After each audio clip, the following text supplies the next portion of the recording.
as the senior bishop of the Church of England and the first among equals of the almost 1,000 bishops in the Anglican Communion, the 80 million people.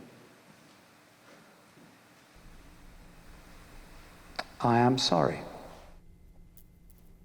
The head of the Anglican Church, the Archbishop of Canterbury, is in Canada this weekend. The Archbishop, Reverend Justin Welby, says he's repenting and atoning for the harm the Church has done in its relationship with Indigenous communities.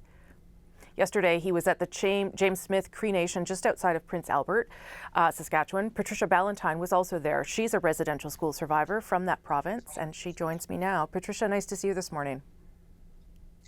Good morning. You were in the room with the Archbishop of Canterbury. What was that like for you? Well, I didn't know what to expect. I was going there with good feelings and good prayers and that, but upon arrival and seeing all the other residential school kids I went to school with, people I went to school with, brought back, just reopened those and rehashed all those memories of what happened in the residential schools. So it was kind of a somber moment, kind of peaceful at the same time. There was a lot of sadness. I would imagine that while important for the apology to happen at the Cree Nation, that it is also tiring to constantly be reminded of it and sort of relive parts of it. Yeah, and that's what I expressed in my question to when I was able to get up and speak. So I that's what I said exactly, and I said, well, there is only so many apologies that people could take before it starts seeming that it's just a process that every government goes through. I said, Right. And how did the Archbishop respond to you and to others when you had the chance to say those things?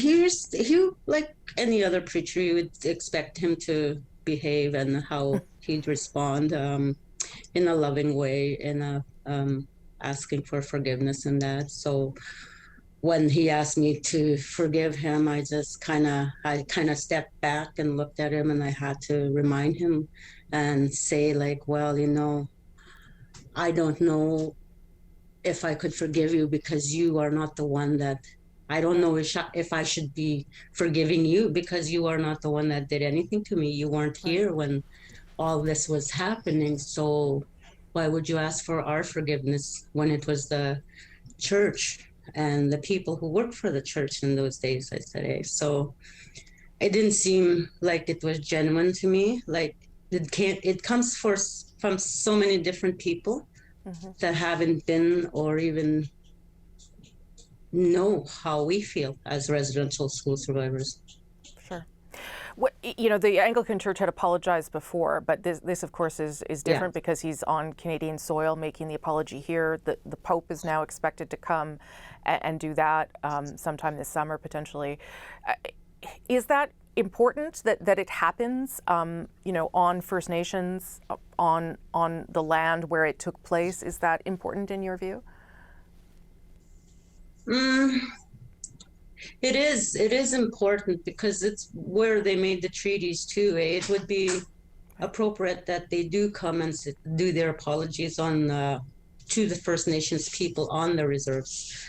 But it would be good if they would go to more reserves to apologize where the schools were. Yeah, for sure. Yeah, because with the James Smith one yesterday, I felt kind of disconnected because I went to school in Prince Albert and everything was kept quiet until the very end. So I didn't even know that there was going to be another visit in Prince Albert. So I'll be attending that one too, just to see how it'd make me feel over there with all the people that I'm connected with that are there. Is there something else that you would want to see from the Archbishop, from the Anglican Church? I get what you're saying about the apologies, but is there something more that would be meaningful for you? Well, when I had my chance to speak, I asked him and used the word implored to to speak up for the First Nations people on the dismantling of the doctrine of discovery. Right. So that is a big step when he acknowledged that and put that in his speech in the apology of working together with First Nations and with the church, with other governments to dismantle the doctrine of discovery. How are you feeling then? If you're going to go to another event now, and it was sounds like a long day yesterday. How are you feeling about reconciliation right now? I'm kind of, I don't know. It's just it's going to take a lot of years, a lot of practice, and all that. In order for true reconciliation to come, it's going to have to be through actions instead of words. Yeah. 20 years ago when this started, they were talking about truth and reconciliation. They outlined everything about it, but none of the actions were shown. And we're still struggling to get our communities heard on the different First Nations throughout Canada here. Yeah. So they gotta start doing something about it instead of just talking about it and not letting us know what's going to be the next step or where they're going to go with it. Patricia Ballantyne, I appreciate you making the time. I know you had a long day yesterday, so thank you for being here and telling us some of your story. You're very kind. All right, thank you. Okay, have a good Sunday. Bye-bye.